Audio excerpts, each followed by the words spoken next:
Hello guys, আজকে যে ক্লাসটা আমি করাচ্ছি সেটা হলো জাভা সুইচ স্টেটমেন্ট নিয়ে আমি বলবো। এর আগের দিন আমি ইফ এলস নিয়ে আমি বলেছিলাম, এবং সেদিনকেই বলেছিলাম কি যে মাল্টিপল যদি কন্ডিশন হয় তাহলে সেক্ষেত্রে কিন্তু নেস্টেড ইফটাও কিন্তু সুইটেবল না, রেকমেন্ডেশন করা হয় কি যে সুইচ স্টেটমেন্টে। তো সেটা নিয়ে আমি আজকে ডিসক্রাইব করব যে কি করে সুইচ স্টেটমেন্ট ইউজ করতে হবে। তাহলে চলো আমরা ক্লাসটা শুরু করি। দেখো, প্রথমত হচ্ছে আমাদের জানতে হবে যে সুইচ স্টেটমেন্টটা কি। তার জন্য আমি একটা ওভারভিউ এখানে দিচ্ছি যে switch expression is evaluated once, একবারই কিন্তু এটা ইভালুয়েট হয়, মানে একবারই এটা ক্যালকুলেশন হয়, এক্সিকিউট হয়। The value of the expression is compared with the values of each case. প্রত্যেকটা কেস একটা কিওয়ার্ড আছে, কেস, সেই কিওয়ার্ডে যা ভ্যারিয়েবল বা যা ভ্যালুটা দেওয়া হবে সেটার উপরে কিন্তু ডিপেন্ড করে কি হবে, একবার করেই কিন্তু ওটা এক্সিকিউট হবে, কেসের উপর ডিপেন্ড করে। If there is a match the associated block of code is executed. যদি কেসের ভ্যালুটা যদি ম্যাচিং হয় তবেই সেক্ষেত্রে সেটা মানে এক্সিকিউট হবে, আদারওয়াইজ হবে না। দেখো, নিচে আমি তিনটে লাইনের আমি একটা দিয়েছি যেটা হচ্ছে main core concept regarding switch statement. সেটা unlike if then and if then else statements, the switch statement can have a number of possible execution paths. A switch works with a byte, short character and integer primitive data types. বলছে if then এবং if then else স্টেটমেন্টের মতন কিন্তু switch statement কাজ করে না। এটা কিন্তু মানে ইফ এবং ইফ এলস থেকে অনেকটা বেটার। যদি মাল্টিপল কন্ডিশন দিতে হয় তাহলে সেক্ষেত্রে কিন্তু সুইচ কেসটা বেটার দেন হচ্ছে ইফ দেন এলস, মানে নেস্টেড ইফ। এবং এই সুইচটা কাজ করে কিসের উপরে না, বাইট, শর্ট ক্যারেক্টার এবং ইন্টিজার প্রিমিটিভ ডেটা টাইপস নিয়ে কাজ করে। এটা হলো মেইন হচ্ছে ওভারভিউ। এরপরে নেক্সট হচ্ছে সিনট্যাক্সটা কি আছে। দেখো, সুইচ স্টেটমেন্ট যে আমরা ইউজ করব প্রোগ্রামিংয়ে তার একটা সিনট্যাক্স আছে। সেটা হলো কি যে সুইচ একটি ফাংশন কাজ করবে, যে ফাংশনের মধ্যে এক্সপ্রেশনটা দিতে হবে ব্র্যাকেটের মধ্যে, ফার্স্ট ব্র্যাকেট প্যারেন্থেসিসের মধ্যে, তারপরে কার্লি ব্র্যাকেট স্টার্ট। তোমরা স্ক্রিনে দেখতে পাচ্ছ কেস ভ্যালু 1, যেটা আমি বললাম যে কেসের আন্ডারে যে ভ্যালুটা দেওয়া হবে তার উপর রিগার্ডিং করে কিন্তু এক্সিকিউট হবে ফার্দার। এবং তারপরে একটা ব্রেক বলে একটা কিওয়ার্ড দেওয়া হয়েছে, মানে যদি ভ্যালু ওয়ানটা যদি ম্যাচিং না হয় সেক্ষেত্রে ওটা ব্রেক হয়ে যাবে, ব্রেক হয়ে কেস টুতে চলে যাবে। আবার যদি ওটা না হয় ব্রেক হয়ে কেস ডিফল্ট ভ্যালুতে চলে যাবে। মানে ডিফল্ট মানে যদি কোনোটাই, যদি কেস ওয়ান কেস টু কোনোটাই যদি ম্যাচিং না হয় সেক্ষেত্রে ডিফল্ট একটা ভ্যালু থাকবে, যে বাই ডিফল্ট সেটা সেই কোডটা এক্সিকিউট হবে। এটাই হচ্ছে ব্রেক আর ডিফল্টের মধ্যে ডিফারেন্ট। ব্রেক মানে হচ্ছে যদি এক্সিকিউট করার সময়, কারণে বলা হয়েছে প্রথমেই বললাম যে সুইচ কেসটা কিন্তু একবারে এক্সিকিউট করে এবং ডিপেন্ডিং অন দ্য কেস ভ্যালুর উপরে। তো কেস ভ্যালু যদি রং হয়ে যায় সেক্ষেত্রে যদি আমরা ব্রেকটা না দিই তাহলে কিন্তু আলটিমেট বাই ডিফল্ট ভ্যালুটাইতে চলে যায়। যদি আমরা ডিফল্ট নাও দেই তাও কিন্তু ডিফল্টই চলে যাবে।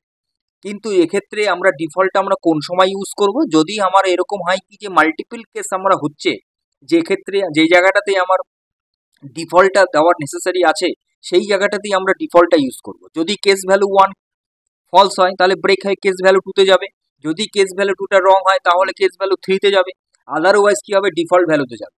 এটাই হচ্ছে মেন সিনট্যাক্সটা। আমি এই সিনট্যাক্সের ডিটেলসটা কিন্তু আমি পাশে তোমাদের দিয়ে দিয়েছি। দেখো, এক্সপ্রেশন, কেস ভ্যালু, ব্রেক এবং ডিফল্ট সম্বন্ধে আমি এখানে লিখে দিয়েছি। তারপরে দেন হচ্ছে বেসিক একটা এক্সাম্পল আমি এখানে দিচ্ছি, যে বেসিক এক্সাম্পলটা তোমরা আমার এই থিওরিটিক্যাল ক্লাসটা শেষ হওয়ার পরে আমি প্র্যাকটিক্যালটা আমি দেখাবো যে এই প্রোগ্রামিংটা কি করে মানে করা হচ্ছে সুইচ স্টেটমেন্ট দিয়ে। এখানে দেখ, থিওরিটিক্যালি আমি একটা নোটসের মতন আমি এখানে দিয়েছি যে ইন্টিজার ডেটা যদি 3 হয়, দেখো সুইচ ডে যদি 3 হয়, মানে যদি কেস 1 2 3 মানে 3তে গিয়ে কিন্তু প্রিন্ট আউট হবে কি হবে, যে ওয়েডনেসডে। ঠিক আছে, যদি আমি ওখানে ডেট 4 দিয়ে দিই তাহলে কিন্তু সেটা কি হবে, যেহেতু 4 এখানে নেই তার জন্য ইনভ্যালিড কিন্তু ডে প্রিন্ট আউট করবে, কারণ কেস 4 তো নেই, কেস 4 তো এক্সিকিউটিভ হবেই না।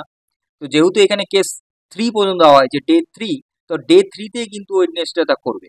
এবং কেস 1টা যদি ম্যাচিং না হয়, যে এখানে কেস ডেটা কি কত দেওয়া হয়েছে, মানে সুইচ একটা ফাংশন, সেই সুইচ ফাংশনের মধ্যে আর্গুমেন্ট কি পাস করা হয়েছে, ডে হোয়ার এজ ডে এর ভ্যালু কত 3, তাহলে 3 যদি হয় তবেই কিন্তু ম্যাচিং হবে, তবেই কিন্তু প্রিন্ট আউট দেবে অ্যাকচুয়াল রেজাল্ট, আদারওয়াইজ কিন্তু ডিফল্টে চলে যাবে। বোঝাতে পারলাম ব্যাপারটা? তাহলে এটা হচ্ছে সুইচের এক্সাম্পল, আমি এটা প্র্যাকটিক্যালি আমি দেখাচ্ছি তোমাদের পরে। দেখো এরপরে আমি দিয়েছি যে সুইচ, আর একটা এক্সাম্পল আছে যেটা হলো স্ট্রিং যদি আমরা ইউজ করি সেক্ষেত্রে সুইচ কেস কি করে ইউজ করব।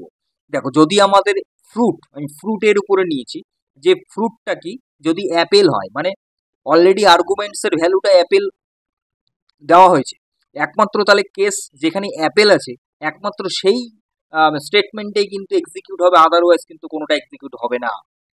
বুঝতে পারলাম? এটা গেল হচ্ছে স্ট্রিং, কিছুই না, জাস্ট আমরা যেভাবে স্ট্রিং ডিফাইন করি সেইভাবেই স্ট্রিং এখানে ডিফাইন করতে হবে, আর বাদ বাকি জিনিসটা অ্যাজ ইট ইজ সেম আছে, যেরকম সুইচের সিনট্যাক্স আছে। দেন হচ্ছে switch expression. Switch expression 12+ means 12 মানে হচ্ছে আমাদের মান্থ কত আছে, 12 মান্থ আছে। যদি 12 মান্থের বেশি হয় সেক্ষেত্রে কি হবে, ওই যে ডিফল্ট ভ্যালুটা ইনভ্যালিড মান্থ দেবে। জাভাতে একটা এখানে একটা মেথড রয়েছে যেটাতে আমরা কি করতে পারি, যে যদি আমরা মানে মান্থের নাম দিই 12টা, সেই 12টা মান্থের নাম কিন্তু এখানে ডিফাইন করা যায়। সেটা কিভাবে ডিফাইন করব, সেটা কিন্তু ওই কেস 1 যেটা আগের এক্সাম্পলে কোলন দিয়ে করা হচ্ছিল কেসের ক্ষেত্রে, সেটা কিন্তু এখানে সেরকম হবে না। এখানে হবে কিরকম, ওই যে এই সিম্বলটা কিন্তু ইউজ করতে হবে, যেটা তোমরা দেখতে পাচ্ছ কেস 1 এর পরে।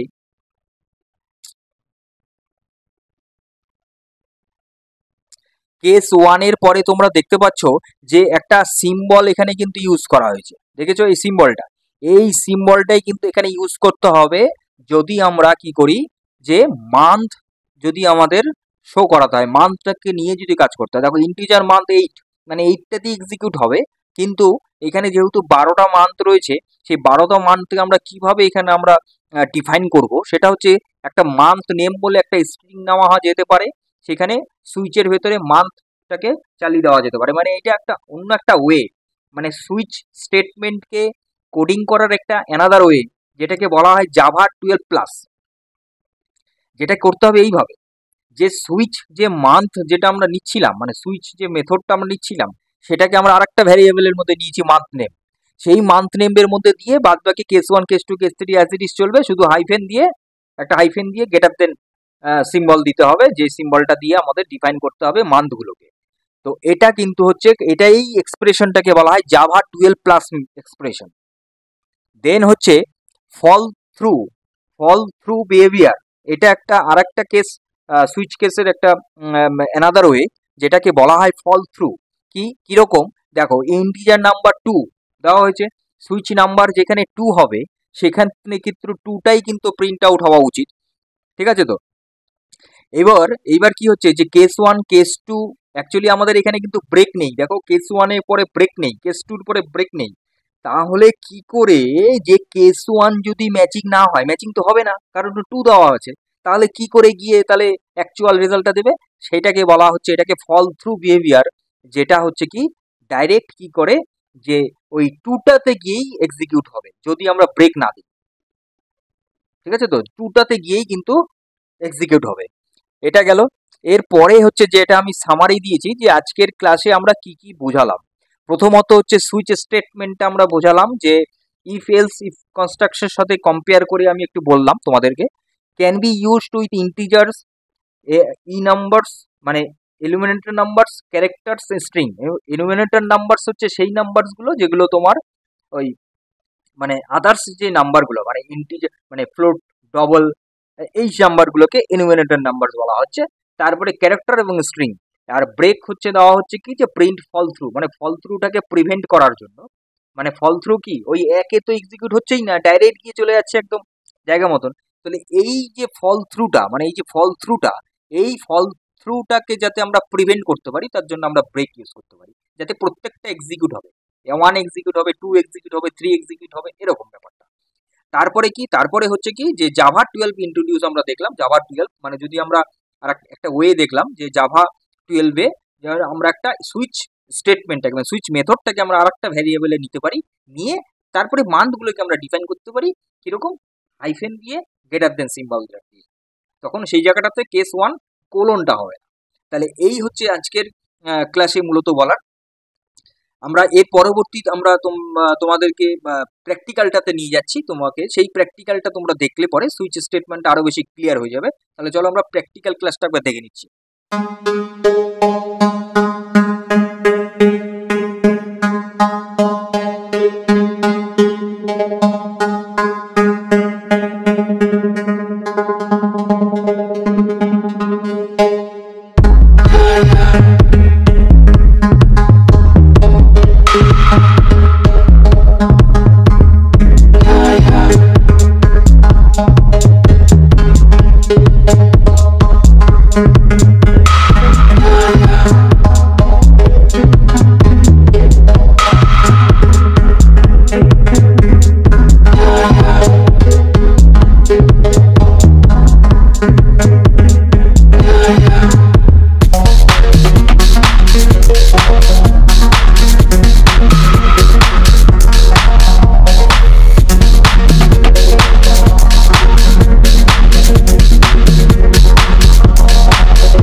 দেখো তোমরা প্র্যাকটিক্যাল ক্লাসটা দেখে আশা করি তোমরা সুইচ কেস স্টেটমেন্টটা ভালো মতো বুঝতে পারলে। যদি কারো কোনো রকম প্রবলেম হয়, ডাউট হয়, তাহলে অবশ্যই আমাকে কমেন্ট করে জানাতে পারো। আমি ফার্দার আবার একটা ক্লাস নিয়ে তোমাদেরকে ডিটেলসে আরো ভালো করে তোমাদেরকে বোঝাবো। তো যাই হোক, আজকের ক্লাসটা তাহলে এই বন্ধু রইলো। পরবর্তী ক্লাস, পরবর্তী ভিডিও নিয়ে খুব তাড়াতাড়ি আসছি। ততক্ষণ তোমরা সুস্থ থাকবে, ভালো থাকবে, মজা থাকবে, আপডেটেড থাকবে, ডিজিটালি থাকবে এবং এই পলিসি ওয়েব ডিজাইন এই কম্পিউটার লার্নিং সেন্টারের সঙ্গে থাকবে। আমি কিঙ্কর পাল, আমার সঙ্গে থাকবে। Thank you.